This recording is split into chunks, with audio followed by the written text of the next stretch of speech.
प्रधानमंत्री की सरकारों के माध्यम से तो 12वां बजट है, लेकिन वित्त मंत्री द्वारा नवा बजट जो प्रस्तुत किया गया है, मेरी अपनी ओर से बहुत बहुत बधाई।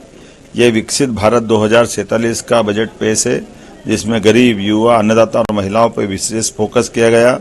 खास करके बजट की जो दिशा और लक्ष्य है, वो लक्ष्य भारत को सशक्त भारत की तरफ ले जाने का है, जिसमें आर्थिक ग्रोथ को बढ़ावा दिया गया है। सभी वर्गों के साथ जनता के कल्याणकारी योजनाओं पर विशेष ध्यान दिया गया है। खासकर भारत को बायोफार्मा हब बनाने की दिशा में विनिर्माण क्षेत्रों के लिए रणनीतिक विकास की दृष्टि से पर्याप्त धनराशि का प्रबंधन किया गया है। क्लिनिकल ट्रायल स्थलों का विकास किया जाएगा, जिसमें 1000 ट्रायल स्तर बनेंगे। रिसर्च एंड डेवलपमेंट के आधार पर एआई के सेक्टर का बड़ा पैमाने पर राज्य के देश के विकास के साथ में हमारा मध्य प्रदेश भी आगे बढ़ेगा, ऐसे मैं उम्मीद करता हूं। वस्त्र उद्योग के सेक्टर में रिफॉर्म करेंगे, जिससे राज्यों को लाभ मिलेगा। 5 लाख से ज़्यादा आबादी वाले शहरों का विकास और खासकर इसके लिए 5000 करोड़ का प्रबंधन करने का व्यवस्था की गई। छोटे शहरों में भी तीर्थस्थलों का विकास करने का पर्याप्त ध्यान दिया गया है।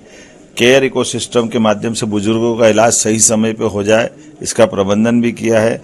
देश के प्रत्येक जिले में एक महिला छात्रावास बनाने का निर्माण, ये नारी सशक्तिकरण की दिशा में ठोस कदम है। भारत ग्लोबल मैन्युफैक्चरिंग का हब बने, इसके भी पर्याप्त प्रबंधन किए गए हैं।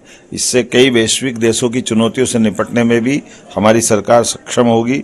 गंभीर बीमारियों के लिए दवाई सस्ती करके ये सच में बड़ा काम किया है, जिसमें बीमारों के लिए कोई वर्ग का भी हो, लेकिन गंभीर बीमारियां हैं, उसका इलाज बड़ा महंगा पड़ता है। ऐसे में दवाई को सस्ती करना, माननीय प्रधानमंत्री जी को, माननीय वित्त मंत्री जी को बधाई देना चाहूँगा। खास करके पर्यटन स्थलों पर हजारों गाइड रख करके रोजगार के नए मार्ग को ढूंढने का प्रयास किया गया है। आर्कियोलॉजी की दृष्टि से, पुरातत्व की दृष्टि से जो रिजर्व स्थान है, उनको भी टूरिज्म की दृष्टि से खोलने का जो निर्णय किया गया है, इससे हमारी प्राचीन विरासत को भी लोग जानने समझने के लिए अवसर लेंगे। और ऐसे में विदेशी पर्यटकों को लाने के लिए 2% टैक्स की कमी करते हुए उनके लिए जो विशेष सौगात दी, जिसके आधार पर वैश्विक स्तर पर टूरिज्म के सेक्टर में भारत का स्थान और बढ़ेगा।